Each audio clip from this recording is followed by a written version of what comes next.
Et voilà, nous quittons le village de Torremeggia. Et aujourd'hui, notre étape, ça va être 2/3 de longeage de route. Eh bien, bonjour à toi. Bienvenue en ce jour 8, je crois, sur la Via de la Plata. Nous sommes en Espagne. Nous avons démarré de Séville en Andalousie, et puis là, nous sommes dans la région d'Extremadura. Et aujourd'hui, c'est notre dernière étape qui va nous amener jusqu'à Mérida. Voilà, ça sera notre étape ultime pour cette fois-ci. Peut-être qu'un jour on reprendra, Sophie et moi, cette via, je ne sais pas.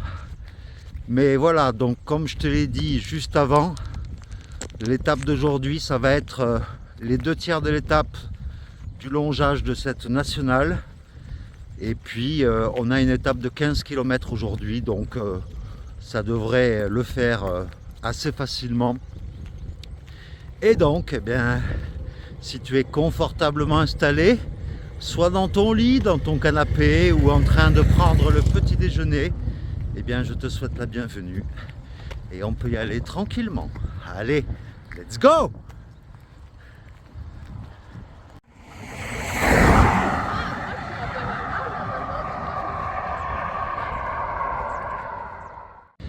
Et c'est sur cette magnifique nationale 630 que nous longeons, avec un vent de nord qui nous fouette en plein visage, puisque depuis Séville, nous marchons vers le nord.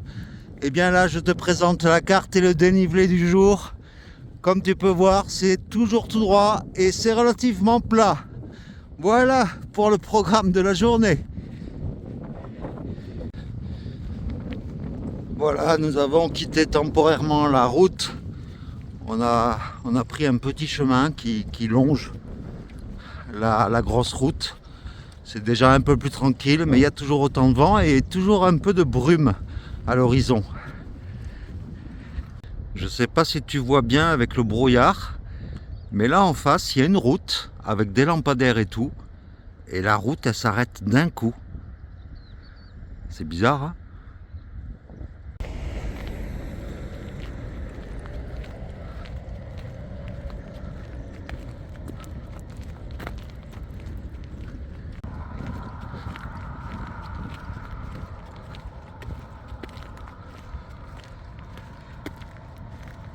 Alors, vu qu'aujourd'hui on va à Mérida, je vais te parler un peu de l'histoire de Mérida. Alors, à l'époque de l'Empire romain, Mérida s'appelait Emerita Augusta et c'était un centre culturel, juridique, militaire et économique très important dans l'Empire romain. Et d'ailleurs,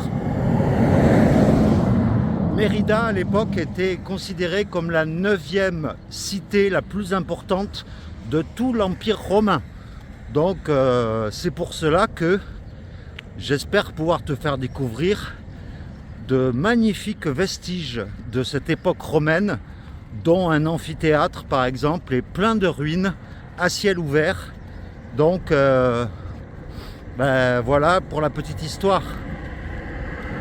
Et également, Mérida est actuellement la capitale de la région Extremadura et la ville a été fondée en 25 avant Jésus-Christ, donc par les Romains. Et après, elle a subi différentes invasions barbares, des invasions musulmanes, par les Arabes qui ont conquis une partie de l'Europe du Sud. Et aujourd'hui, Mérida, donc, compte environ 60 000 habitants et j'espère te faire découvrir tout ça en images tout à l'heure quand on sera arrivé, quand on aura fini de longer cette satanée route. Bon ben voilà, nous avons enfin quitté la route et là, je dirais pour le dernier tiers de l'étape, le dernier gros tiers, on va prendre un petit chemin qui va nous amener jusqu'à Mérida. C'est quand même plus agréable, avec des plantations de vignes à perte de vue.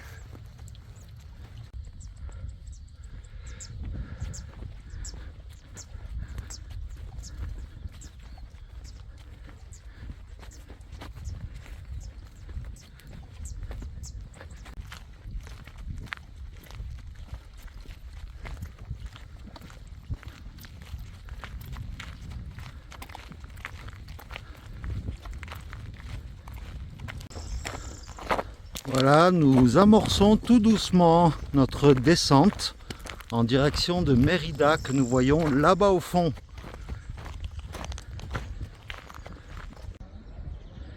Voici le pont romain de Mérida. Le chemin passe par ce pont.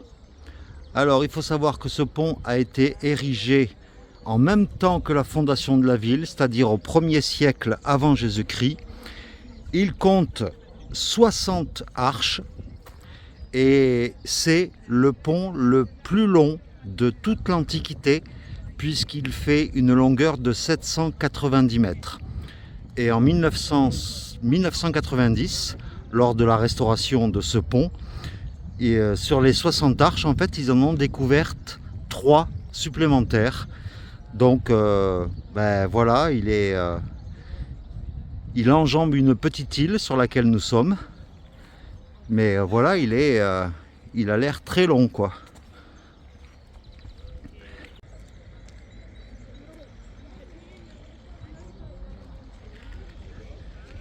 Et il permet de rentrer dans la ville.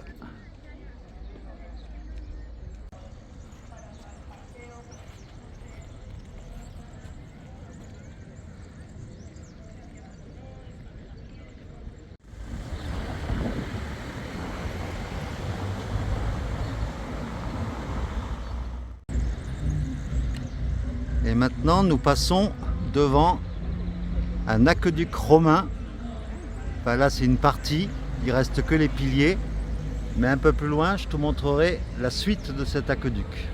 Bon, je vais essayer de te parler avec la musique qu'il y a, mais voilà la suite de l'aqueduc avec différentes arches et bien sûr cet aqueduc construit comme tout le reste, comme le pont romain et la ville au 1er siècle avant Jésus-Christ, et il alimentait bien sûr en eau Mérida et toute la région.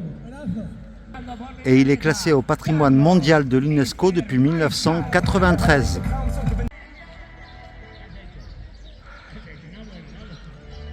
Ah, j'ai oublié de te préciser que cet aqueduc il s'appelait l'aqueduc de los Milagros, c'est-à-dire l'aqueduc des miracles. Et voilà l'hôtel où nous avons dormi, enfin où nous allons dormir cette nuit, donc à Mérida. Là on a pu poser le sac à l'hôtel, là on va se trouver avec un petit quelque chose à manger, et après je te ferai visiter la ville. Voilà, là j'ai remis mes lunettes de touriste et en fait Mérida, est-ce que c'est parce que c'est le week-end ou quoi, mais on a eu pas mal de difficultés à trouver un hébergement. Il n'y a qu'une seule alberguée à Mérida qui doit être prise d'assaut parce qu'il n'y a que 15 places je crois et sans réservation possible.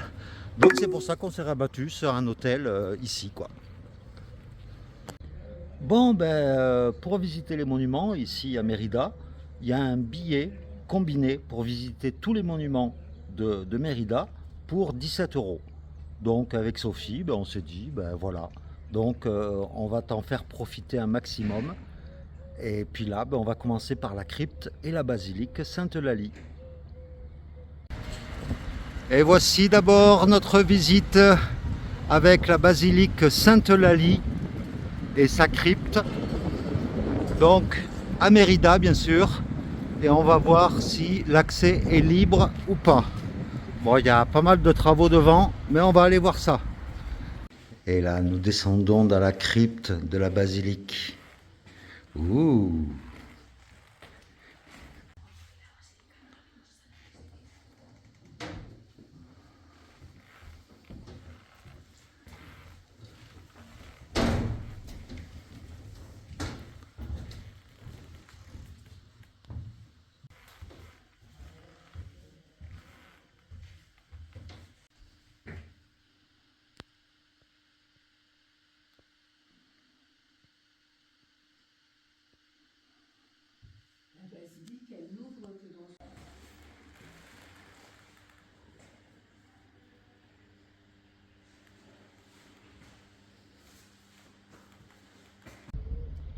Et donc cette basilique date du XIVe siècle et elle a été érigée sur les ruines d'une ancienne basilique qui, elle, datait du IVe siècle après Jésus-Christ. Bon, ben pour visiter la basilique, eh bien, il fallait payer en plus 2 €. Alors qu'on a un ticket combinado qui prévoit tout. Mais là, non, il y avait encore un supplément de 2 € pour aller visiter la basilique. Ben, pourquoi pas faire payer dans ce cas-là le billet combiné à 19 €. Enfin bref, j'espère qu'ailleurs ça ne sera pas comme ça. Et là, voici l'arc de Trajan ou de Trarano.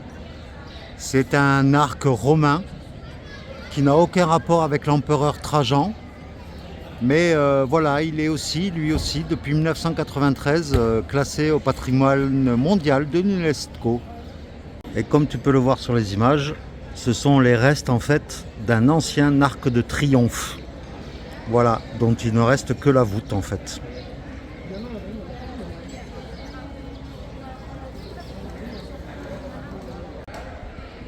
Et voici maintenant le temple de Diane. Toujours un vestige romain, édifié toujours pareil au 1er siècle avant Jésus-Christ.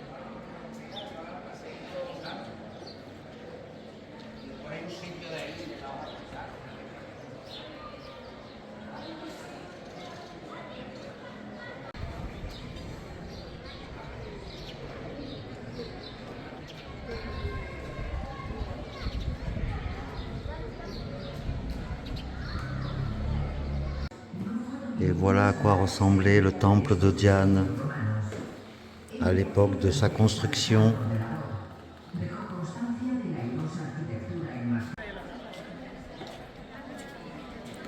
Et on continue notre visite de Mérida. Bon, puis en attendant le prochain monument qui est juste à côté de nous, bon, on s'accorde quand même une petite pause de glace.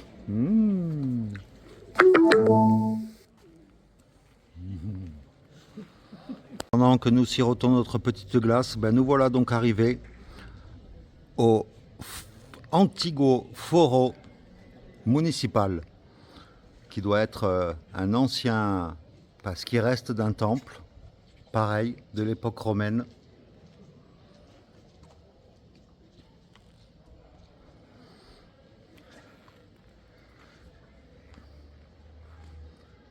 Avec 2 belles statues là-bas.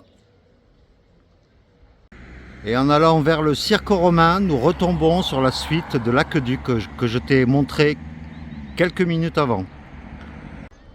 Et voici maintenant le Cirque romain. C'est ici que se déroulaient, entre autres, des courses de chars. Et celui-là, il est très très long, il fait 320 mètres de long. C'est quand même impressionnant, hein. On imagine les chars courir là sur cette piste avec des gradins tout autour.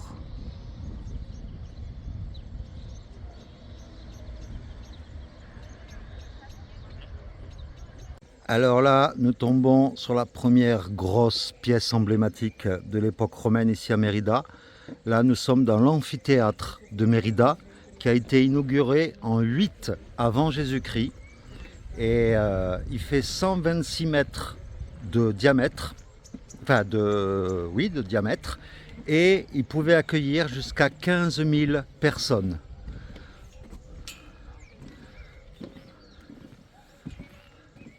Il y a dû y avoir des batailles de gladiateurs là-dedans. Eh bien voilà, il suffit de parler de combats de gladiateurs, eh bien ils en parlent dans ce panneau d'information.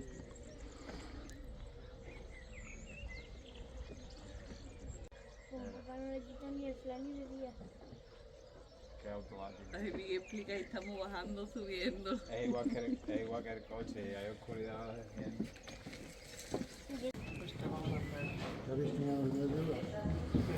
Ceux qui vont mourir pour toi te saluent.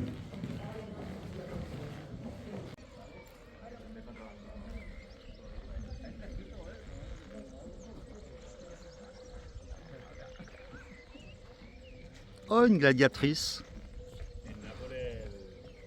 Après la sauvagerie des combats de gladiateurs dans l'amphithéâtre, nous allons maintenant nous diriger pour un peu de culture dans le théâtre.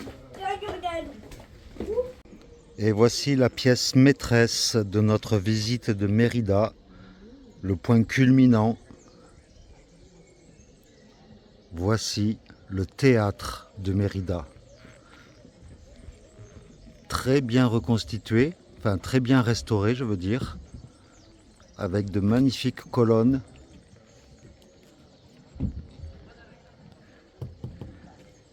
Des statues.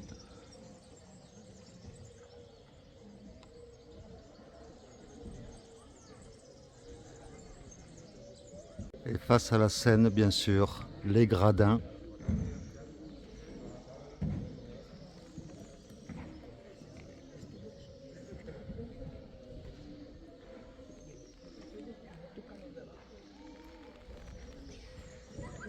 Et ce théâtre a été construit en 16 et en 15 avant Jésus-Christ. Il est bien sûr inscrit au patrimoine mondial de l'UNESCO et c'est un des rares théâtres les mieux conservés au monde, du monde romain. Et il sert encore aujourd'hui de représentation théâtrale.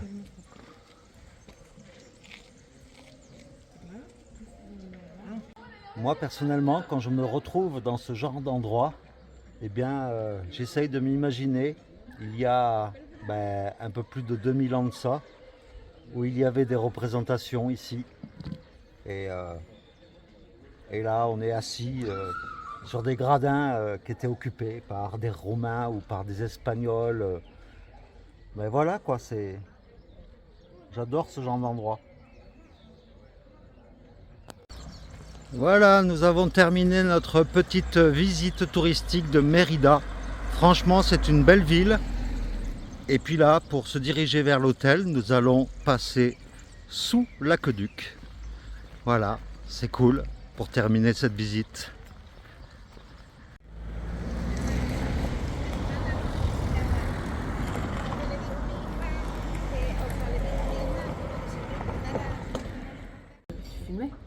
Allez, santé.